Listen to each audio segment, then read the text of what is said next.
What was your food situation by that time? By that time, I was surviving on fruits a lot. What, you were jungle mode, kabisa. What? That's incredible. Yeah. Because now you know, looking into the diet, looking at things that you can have small quantities of, but it's been it's not jazza, and they're well. durable, giving you the strength you need. You know. Yeah, the nutrients. Yes. So day 3, your first night camping. The night was scary. How was it? What was happening? Yo. Your senses become fully awake. Even the ones you normally don't use. The ones that you don't use, man. Like, it's crazy, man. Because, like, you imagine you're sleeping somewhere in the bush. And you just start hearing some rustling somewhere huko hivyo. So at this point you're like trying to figure out, is that a cat? Is that a lion? You try. Is it a person? Is it a person? Yeah, so like trying to identify, okay, that must be a panya. So and then you calm yourself down. So you were saying you could hear sounds. Yes. Especially like I can imagine like when it gets to like 3 a.m. Those weird hours, it's like completely quiet. You can hear branches breaking. You hear all that. Everything. And of course you can't be wearing your headphones because you need to hear. Yeah, you need to be present. You need to be present. You need to be conscious of your situation. Yeah. But did you finally sleep? I ended up sleeping because I was tired. I was mad tired. Yeah. And night went well. Of course, had to wake up early. Again, you don't want to be sleeping late, into the morning. So you leave before, Yeah. and you so leave you no managed trace. to finally do it. Another 6 a.m. Another 6 a.m. Okay, thank God. So off to the next place. I didn't have like definite places. I just had rough areas because I was timing, how long my walk, how long I can walk in 10 hours, So or how far you can go. Yes, and then so that's where you start marking in the map. You're like, okay, so somewhere around here, and sure enough, that's what used to happen. So the next stopover was in the viewpoint area. A beautiful area, like very. It's just amazing, especially if you're going through a self-reflecting journey, and then you find yourself there. I can imagine. Like, how was that? Knowing like this is like halfway through your journey right then, right? Yes. And I just want to know like that emotion because I'm picturing it and I can feel this overwhelming sensation already. Yeah, how was it? You're already smiling because that sense of achievement. Yeah, and there's that, and then there's still because there's still the rest of the journey to go. Yeah, but that it's like it just fuels you up for You don't get fuel for the whole journey. Yeah.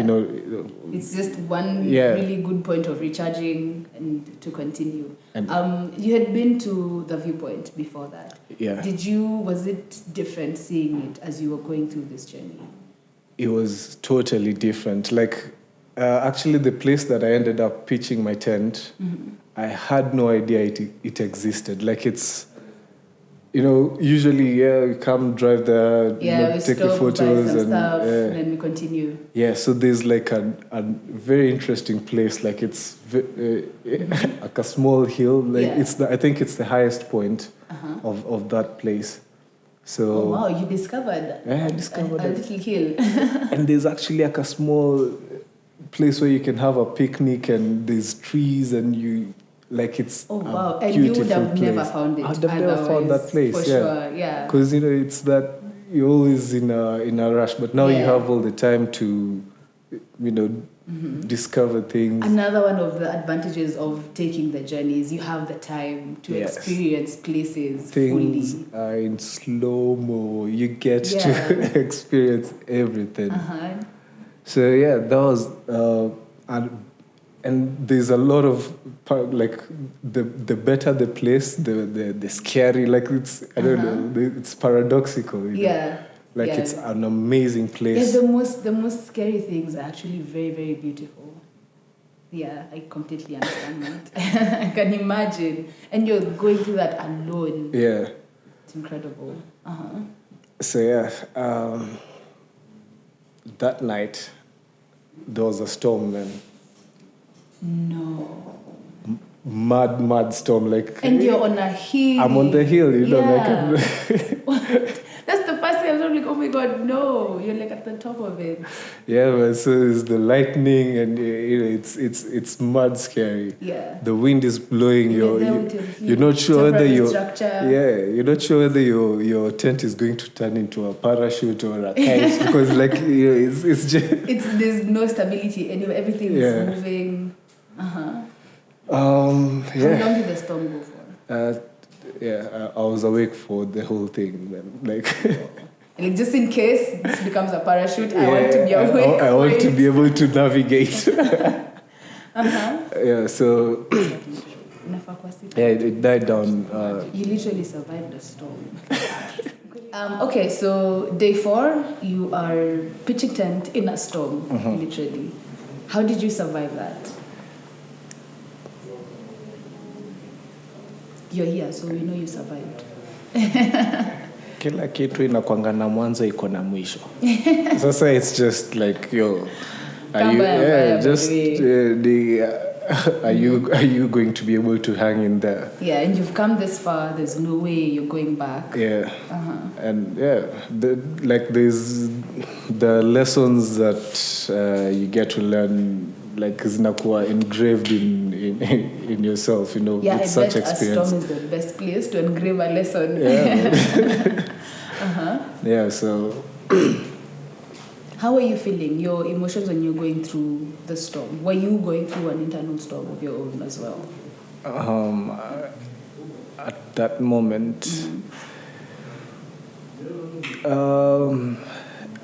I had to be very before I even started the journey, the storms I'd already encountered. And I think you need to be able to be very light, to travel light. So there's no way I was going to be doing something like that with any emotional burden. Burden and even, with the luggage. Yeah. External luggage or the physical luggage and also internal. So for this was, I just looked at them like affirmations, like and even things like that happening. Yeah, there's a storm and things are looking like, man, this is it. But then and then being in an actual storm, you get to look back at the storms you were going through, and you're like, it was not that bad. And then also there's now the bigger storm, which was now Corona and the pandemic. Being at zero financially. Being at zero financially. Also, like I mentioned, there was a whole transition that happened to me. Yeah. So how are you going to integrate into the world as your new being? Yeah. Doing it at this age, it's not like you're doing it when you're 6 or 7 years and then you start afresh. You're starting all the time. Yes. Yeah. You're starting afresh and you have responsibilities. You need to be. You have dreams you want to fulfill. Yes. Yeah. You have dreams. You have things that you're discovering, living. Within the will of the creator, things that, So, but then you have an idea of what it takes to achieve your goals. That the dream you wanted of being a farmer and doing all that. Yeah. You had a full understanding of this is what it's going to take, and you were willing to take yourself through the process. Yes. Yeah. And ride the waves, whatever, just, coming out on the other side stronger. All these cliche things that in that moment, I'm sure they were also encouraging. Yeah. They're So cliche, but now this is now the practical part of it. Your livity. Now you're living in it. Test. With your own life, actually. Like, it's no longer a quote on the internet. It's your personal life. Yeah. So you survived the storm. Yes. And then next day, 6 a.m. Kama kawaida, before the vendors, before the guys, before tourists start coming in. Yeah. I was off. And so I went to... So this is day 5. Day 5. This is the final day. Is that day 5? No, that's day 4. That's day 4? Yeah. Oh, yeah, okay. True, day 4. Yeah. So I went to... There's a forest area. It's called Gatamayo Forest. I'd looked it up online, and I wanted to learn more about trees and indigenous trees and all that. So I ended up heading to the place. Yeah. And was it along your route, or it's just somewhere you had intended to visit? I had intended, but it's it's inland, so I had to move away from branch off, and again, beautiful views. Getting to see all kinds of people talking to guys on the road. 'Cause guys also hey, what are you doing? And with this massive bag, just walking down the road. Normally people drive. On that road. What are you raising money for? I think that was my most asked question. Are you raising money for something? Yeah, that would be the most obvious assumption. Yeah. So interacting with guys, all kinds of people. What was the reaction when you were explaining to them, no, it's not, I'm not raising money for anything, it's just a journey I'm going to get skilled somewhere? It's crazy.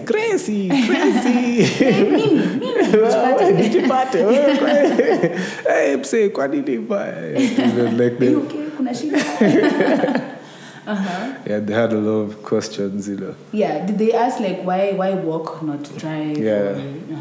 Yeah, I tried to explain the best I could, but I could just still see we're not convinced. It's not that easy to understand. Yeah, so a lot of interactions with different people. Different. How was the forest? The trees? Are they one of those old trees? Yeah, man. Getting to experience, raw. It's not planted. Yeah. It's just nice. Natural. It just happened to the earth. Yeah.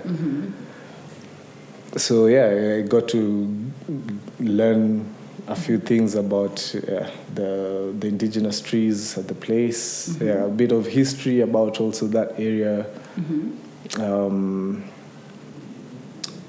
Also I met amazing people who are also volunteers there. So that was now things now started becoming easier again. The peak was at the storm, the little storm. Yeah. Now from there, things now started becoming easier. Even terrain-wise, now I was just going downhill. Yeah, because you even had the psych to do a stopover, going to see a forest and experiencing all. Because you're not all leg. No, I have to pass by somewhere. So sounds like definitely the journey was getting a bit easier. Yes. And actually, that was the idea. I wasn't just it wasn't from point A to point B. What is tunnel vision? What is? So the point was to enjoy the process. Everything about the process. Again, analogies with life, with our dreams and everything, just being able to enjoy each and every, kama vitu ziko mbaya, still, find a way to enjoy. And all those small wins, just you enjoy them as much as now the final destination. Yes. So every win is a win. Yes. Small or big is a win. And so that was day 4. Where did you go from the forest? Where did you sleep that night? In the forest. In the forest.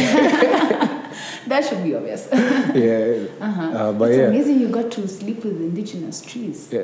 That's incredible. Yeah, touch base with Mother Nature, Mother Earth. What were the emotions that night, like being in a forest?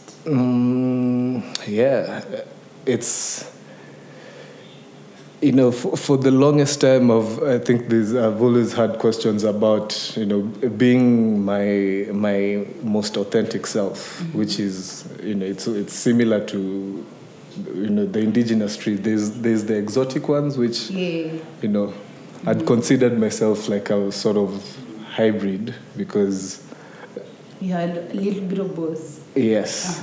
And maybe at some point I wasn't being my true self, and I really wanted to be able to tap into my authentic self, just like the trees. Yes, and I found that trees are the best teachers in that, especially now, because especially in your context. So being able to spend the night there, I don't know. It sounds like you completely gelled and like became one with the forest and the trees. It's magical. It's those things that even if I try to explain in words, I'll ruin it. Let's just leave it at it was magical. It was magical. Yes. And it was a totally different experience because the last time you slept out in the open, you were paying more attention to the sounds and just you're more trying to be conscious. But in the forest with the trees, you were actually calm.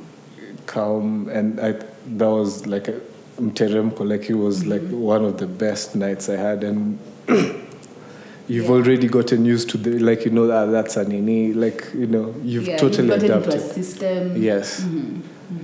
So that sounds incredible. Absolutely. And I think that must have been one of the hardest places to leave. Yeah. Like the morning after, for real. That was the hardest, because now again I'm living now this thing that I've started getting comfortable with. And this amazing experience. So I'm moving to now because now there's the land. Am I going to be allowed to sleep in it? So you're going from this beautiful magical experience to unexpected. You don't know what to expect. Okay. So the morning after forest, you said goodbye to the trees. Promise to plant more of them as well. Like I will multiply you. You've made a promise somewhere, so you better keep it. Otherwise, spirit of trees are going to start hunting you. Like you made a promise. There's a whole night of us making promises to each other.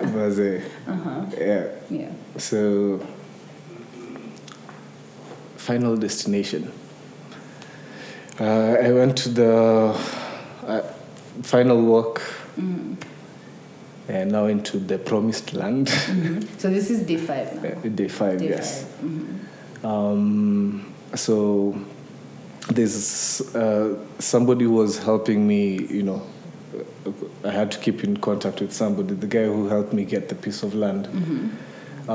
So I get to the place. You made it. I made it. Yay! I got there at around 5 p.m. Like I mentioned, my plan was to be able to live on the piece of land. Yes. Build a... Just like with the trees, be one with the land, quite literally now. Just subdivide it, make a loo area, bathroom area. Kitchen. But the owner of the land was a bit skeptical about that idea. I was like, I didn't know you were coming to live in this place. I thought you were just coming to farm on it, because it's not something that people do. So he must have had 1,000 questions like, because it's farming land. It's not camping land. It's not camping land. And are you going to be one of those guys who live there for like 2 years and then you're like, babu yetu ndo alituachia. I told you. Tuko nayo. So I had to again go with the flow. I can't live on the beach. It's okay, like staying on top of it. I got housed by the guy for a couple of days, and so I found. So he actually assumed you were actually homeless, like you were literally homeless for a while, just to be sure. Yeah. Just come stay with me. Yeah. Before you start like pitching tent here. Yeah. Because I was like, no, I can just pitch my tent over there, but they're like, there's a house here. Why would you sleep? We don't do that here. We don't do that here. So. Yeah, I stayed there for like a couple of days as I looked for a house to rent. Eventually got a small house. I was paying 600 shillings that's small. per month. Yeah. Yeah. But you were sleeping in a tent. I was going to sleep in a tent, so that was like an incredible. upgrade. What? Yeah. And that's where I just started. How was the land when you like finally saw it? Was it up to your expectations? Yes, it was again. Beautiful views, like from the piece of land itself, you can see like the whole of the lake Naivasha. Like there's just amazing views. Yeah. You can see Longonot. I can see the highway, guys going to Vasha. Like it makes sense how you didn't have the stress for where you're going to sleep, where you're going to, because the experience is so much bigger than, okay, where am I going to sleep tonight? Where am I going to... Because you have this amazing views. So it's like if you're staying in a small place, and you're surviving, or where am I sleep? And then there's no views, none of that is not there. It would have been way more stressful. Absolutely. It would have been, but all this just, balances it all out. Yeah. So it surpassed my expectation. Oh, that's incredible. Yeah. And so that's when the journey started. Now, this is what I wanted. Yeah. Now you're here. Now I'm here. And I need to start applying those YouTube skills. Applying those YouTube skills, man. And that's... I discovered that there's a huge difference between gardening and farming, man. Like, oh, wow. Yeah. They're not the same thing. They're not. They're not. I didn't know. Like, I'm assuming. I assume like gardening is a form of farming. Yeah, according to the scale, man. And so learning, getting the djembe, getting on the ground, being laughed at. Did you plant stuff? Yes, I'd collected seeds before I started the journey, so I had like all everything that I was imagining, Yeah. So I had all those seeds, of course, even things that don't grow there that I had no idea. Yeah, but you were there to learn. Yeah. It's incredible that you finally got to do this thing that you'd been picturing in your head all through the walk. Yeah. When you're walking, you were just picturing yourself with the djembe and the soil and everything, and then now you're actually here doing it. What was the first thing you planted? Spinach. Spinach. Yeah, because the idea was I need to get food to be able to sustain myself as fast as possible. Yeah. So I did the spinach, skuma, vitungu. Basics. Yeah, just the basics. So then together you have a meal. Yeah. Yeah. So I don't have to be buying all these things. The idea was to cut down on the costs and live off the land. Live off the land. Yeah. Now get to be able to focus on doing the art, the engraving, the music, and Did it change you after the 5 days? After the 5 days. The Breathren who got to Naivasha, Yeah. is he the same Breathren who left Nairobi? And not at all, man. I have scars, man. Don't get me blisters. You have battle scars. Konamas Gwembe, 2 times the size that I had. Yeah. But for real. What are the major changes, the biggest changes that you noticed?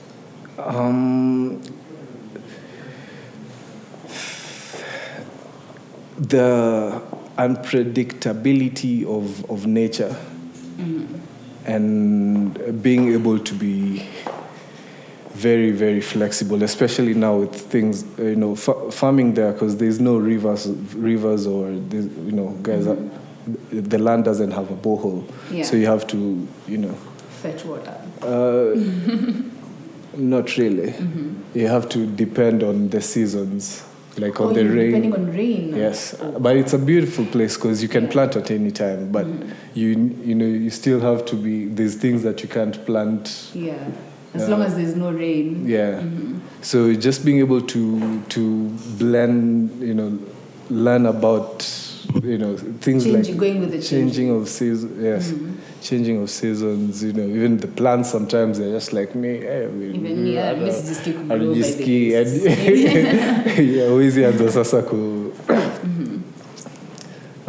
and you've experienced things, these points you've experienced where normal people, for lack of a better term, would have given up.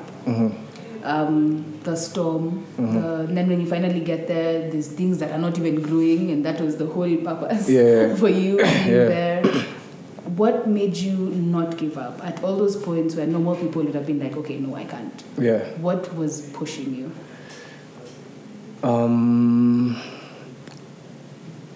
I knew that whatever I'm going to do is something that is possible, like can be done. And so what's stopping? Like what's stopping me from being able to do that? So that was just my, it can be done, and even more than that can be done. There's things that, as a person, you feel you're not able to do, but if it's possible, then it can be. Other people have done it. Like this is something that our forefathers used to do, and there's even people who, and they traveled even further because back then they didn't have borders and boundaries and all that, so they probably traveled much further than a few towns. Kabisa. Yeah. So okay, so finally, words of encouragement for our people out there. Yeah. Your whole story in itself is completely encouraging, so icing on the cake. Sort of.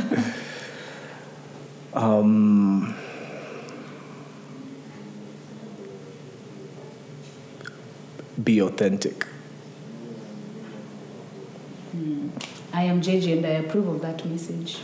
Breathren has said, be authentic. Thank you so much for joining us, Breathren. You are probably the only DJ we're ever going to host on a poetry podcast. So thank you so much for being open to the idea. I'm sure our fans are absolutely going to love this. And we would love to work on other things together with Arishairi. And thank you so much for joining us. Guys, this has been Breathren on the Arishairi podcast. Closing remarks. Your spoken word imekuaje? Hey. Yo, we are half an hour, guys.